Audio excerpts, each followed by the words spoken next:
గౌరవనీయులు స్థానిక శాసనసభ్యులు ఇప్పుడే ఆయన పేరు చెప్పంగానే ఆయన మాట్లాడుతూ ఉంటే బ్రహ్మాండంగా చప్పట్లు కొట్టారు. దాన్ని బట్టి మీ అందరి మనస్సుల్లో ఉండే వ్యక్తి పీతాని సత్యనారాయణ గారు.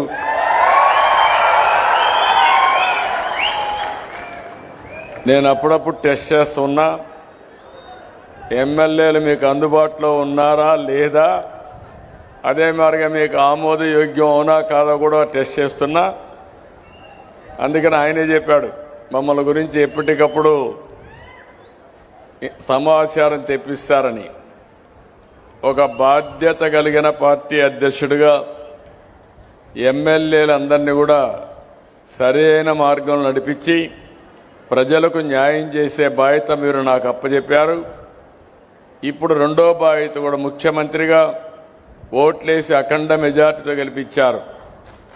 ఒక పక్క ఎమ్మెల్యేలు, ఎంపీలు, పార్టీ నాయకులు, ఒక పక్క ఎన్డీఏ కార్యకర్తలుంటే ఇంకో పక్క మా అఫీషియల్ టీం అంతా పక్కనే ఉంది.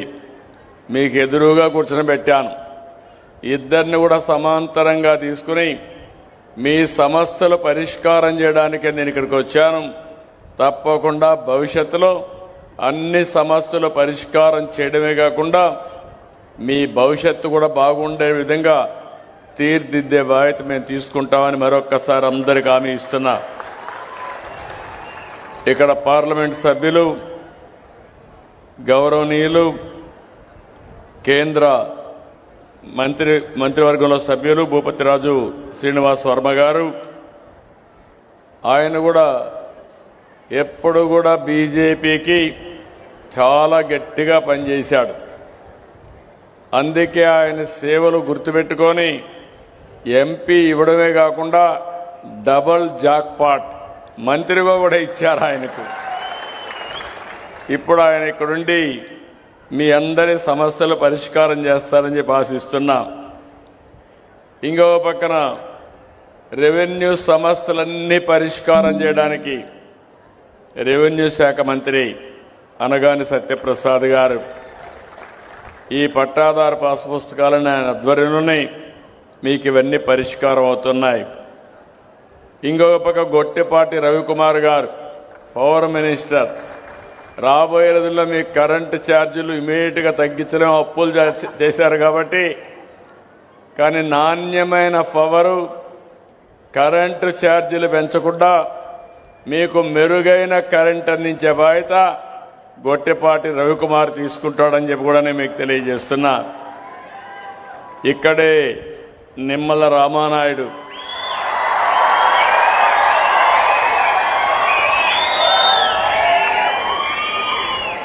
నిమ్మల రామానాయుడు మీరు చూస్తే మామూలు ఎన్ని పదవులు వచ్చినా ఎల్లో షర్ట్ మాత్రం వదిలిపెట్టాడు. పెళ్ళప్పుడు కూడా ఎల్లో షర్టే ఉంటుంది. రెండోది సైకిల్ కూడా వదిలిపెట్టాడు. ఎక్కడికి పోవాలన్నా కారులో పోయే అవకాశం ఉన్నా సైకిల్ మీద తిరుగుతూ సామాన్య ప్రజల్లో ఒక్కడుగా నిరంతరం పనిచేస్తున్నటువంటి రామానాయుడు గారు, ఆయనకు ఒక పెద్ద బాధ్యత అప్పచెప్పాం. భవిష్యత్తులో నీటి సమస్య లేకుండా తాగడానికి, వ్యవసాయానికి, ఇండస్ట్రీకి నీళ్లు ఇచ్చే బాధ్యత ఆయన చేయాల్సిన అవసరం ఉంది. ఆ బాధ్యత అప్పచెప్పాం. ఇక్కడే ఎమ్మెల్యే పక్క నరసాపురం ఎమ్మెల్యే గౌరవనీయులు బొమ్మిడి నారాయణ నాయక్ గారు ఒక వెనుకబడిన వర్గాల నుంచి వచ్చారు. మన జనసేన పార్టీ నుంచి వచ్చారు. వారు కూడా రాత్రింబగళ్ళు పనిచేస్తారు. వాడికి కూడా మనస్ఫూర్తిగా స్వాగతం. అదే మరి గౌరవ శాసనసభ్యులు ఉన్నారు. గౌరవ శాసనసభ్యులందరికీ, చైర్మన్లు ఉన్నారు, చైర్మన్లందరికీ, ప్రజాప్రతినిధులందరికీ, ఇంకొక పక్క అధికారి honourable special chief secretary commissioner of revenue Shri Jayalakshmi గారు, జిల్లా కలెక్టర్ నాగవాణి గారు, ఇంకో పక్క నా పక్కనే ఇద్దరు బెనిఫిషరీస్ కూర్చోబెట్టుకున్నాను. నేను ఎక్కడికి వచ్చినా నా పక్కనుండేది మంత్రులు, ఎమ్మెల్యేలు, అధికారులు కాదు, సామాన్య ప్రజల యొక్క కష్టాలు తెలుసుకోవాలనే ఉద్దేశంతోనే ఈరోజు పట్టాదారు పాస్ పుస్తకాలు ఇస్తున్నటువంటి 2 లబ్ధిదారులు పక్కన కూర్చొని పెట్టుకున్నాం. ఈరోజు ఇక్కడికి వచ్చినప్పుడు మీ అందరికీ కూడా మరొక్కసారి మనస్ఫూర్తిగా ఈ మీటింగ్కి స్వాగతం పలుకుతున్నా. ప్రత్యేకంగా మా ఆడబిడ్డలకు అభినందనలు, స్వాగతం, సుస్వాగతం. పెద్ద ఎత్తున వచ్చారు, మీ అందరికీ అభినందనలు. ఈరోజు గోదావరి జిల్లా ఎప్పుడు ఈ జిల్లాకు వచ్చినా ఒక ఆహ్లాదకరంగా ఉంటుంది. ఎటు చూసినా ఒక పక్క గోదావరి పరవళ్ళు, ఇంకో పక్కన పచ్చని పొలాలు, కొబ్బరి తోటలు, ఎక్కడా ఒక సెంటు వేకంట్ లేకుండా సెంటు కనపడిస్తే చెట్టు పెట్టే మనస్తత్వం ఉండే రైతు ఉండే ఏకైక జిల్లా వెస్ట్ గోదావరి జిల్లా. భూమిని సద్వినియోగం చేసుకుంటారు. పంటలు పండించడంలో మీకంటే మించిన వాళ్ళు ఎవ్వరూ లేరు. ఇంకొక పక్కన ఒకప్పుడు గోదావరి జిల్లాలే, గోదావరి డెల్టానే దేశానికి అన్నం పెట్టిన రోజులు. అలాంటి గోదావరి జిల్లాలో ఈరోజు మీ అందరితో మీకొక పెద్ద అనుబంధం, భూమితో విడదీయరాని అనుబంధం మీ అందరిది. అయితే నాకు కూడా కొన్ని ఇబ్బందులు.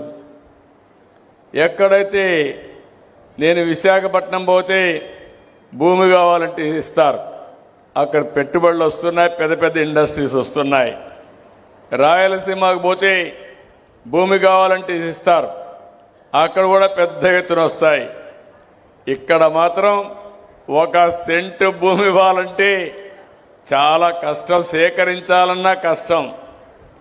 ఓసారి నాకు అనిపిస్తుంది ఈ జిల్లా పైన నాకు ప్రత్యేకమైన అభిమానం ఇప్పుడే కాదు, మొదటి నుంచి కూడా ఈ జిల్లా నన్ను, పార్టీని ఆదరించారు, అభిమానించారు. అలాంటి జిల్లా. కానీ ఇండస్ట్రీస్ కూడా రావాలి. ఒక పక్క అక్వాకల్చర్, నిన్నే కేంద్ర మంత్రులు 4 వచ్చారు. నలుగురితో విశాఖపట్నంలో ఒక మీటింగ్ పెట్టి భవిష్యత్తులో అక్వా రైతులను ఆదుకోవడానికి కూడా ఒక ప్రణాళిక తయారు చేస్తానని చెప్తాను. ఇంకొక పక్కన మీరు ఒకసారి చూస్తే ఇలాంటి జిల్లాలో మీకు గొడవలే తెలియవు, ఎప్పుడు కూడా మీరు ఎక్కడ విరోధాలే పెట్టుకోరు. అలాంటిది మీ జిల్లాలో కూడా గత ప్రభుత్వం భూ సర్వే పేరుతో చాలా అవకతవకలు చేశారు, రికార్డులు మార్చారు, మీ భూమి 22 ఏలో పెట్టారు. ఇలాంటి అనేక సమస్యలు చేసి మీకు ఇబ్బందులు కలిగించారు. అంతేకాకుండా మీ మధ్య చిచ్చు పెట్టే పరిస్థితి కూడా వచ్చారు. అందుకే ఈరోజు నేను ఒకటే ఆలోచించాను. ఇంత మునుపు కూడా నేను మొట్టమొదటిసారిగా 94లో రెవెన్యూ మంత్రి అయ్యాను, ఫైనాన్స్ మినిస్టర్గా పనిచేశాను, రెవెన్యూ సమస్యలు తెలిసిన వ్యక్తిని. ఇంకో పక్క మీరు ఒకసారి ఆలోచిస్తే ఆంధ్రప్రదేశ్ రాష్ట్రంలో రెవెన్యూ సమస్యలు తక్కువగా ఉంటాయి. దానికి కారణం బ్రిటిష్ వారి పరిపాలన. ఆ రోజు బ్రిటిష్ వారి పాలనలో మీరు చూస్తే ఎక్కడికక్కడ విలేజ్ కరణం పెట్టేవాళ్ళు, మున్సిపల్ని పెట్టేవాళ్ళు, రెవెన్యూ కలెక్ట్ చేసేవాళ్ళు. అదే మరి ఎప్పటికప్పుడు జమాబందీని నిర్వహించేవాళ్ళు. అంటే ప్రతి ఒక్క సంవత్సరం అకౌంట్స్ అన్ని ఫైనలైజ్ చేసి తద్వారా మీ భూమి మళ్ళా ఒకసారి రెన్యూ చేసి మీ దగ్గర భూమి శిస్తు వసూలు చేసేవాళ్ళు. అందువల్ల రికార్డులు ఎక్కడా తేడా ఉండేది కాదు. అదే నేను హైదరాబాద్ చూశాను. 9.5 సంవత్సరాలు ముఖ్యమంత్రిగా ఉన్నాను. వివాదాలు ఎక్కువ ఉండేటివి. దానికి కారణం నిజాం పాలన. అక్కడ నిజాం ఏం చేసేవాడంటే ఒకే భూమికి 10 మందికి పట్టాలు ఇచ్చేవాడు. ఆ 10 మంది ఆ భూమి చుట్టూరు తిరుగుతూ ఉండేవాళ్ళు. ఓసారి ప్రభుత్వ భూమిని కూడా మాదని వాళ్ళు కబ్జా చేసేదానికి వస్తే నేను చాలా దిక్కడ బోర్డులు పెట్టి ఆ భూమిని కాపాడిన రోజులు. అలాంటిది నాకు ఎప్పుడూ ఈ సమస్య కనపడలేదు. 2024 నేను ముఖ్యమంత్రి అయిన తర్వాత ప్రతిపక్షంలో ఉన్నప్పుడు కూడా చూశాను. మీరందరూ గుర్తుపెట్టుకోవాలి, ఒక దుర్మార్గమైన పాలన వస్తే విధ్వంసం చేయడమే కాకుండా మీ జీవితాల్లో ఏ విధంగా సమస్యలు సృష్టిస్తారో ప్రతి ఒక్కరూ గుర్తుపెట్టుకోవాల్సిన అవసరం ఉంది.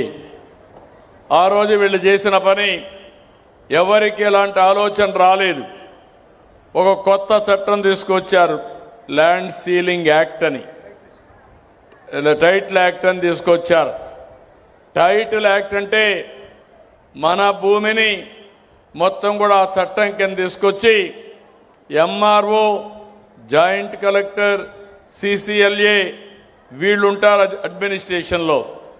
అట్లా కాకుండా ఆనాటి ముఖ్యమంత్రి ఆయన అనుకున్న వ్యక్తులనేసి మొత్తం కలిసి చూస్తే ప్రైవేటు వ్యక్తుల్ని, రిటైర్డ్ వ్యక్తుల్ని పెట్టాలని ప్రయత్నం చేశాడు.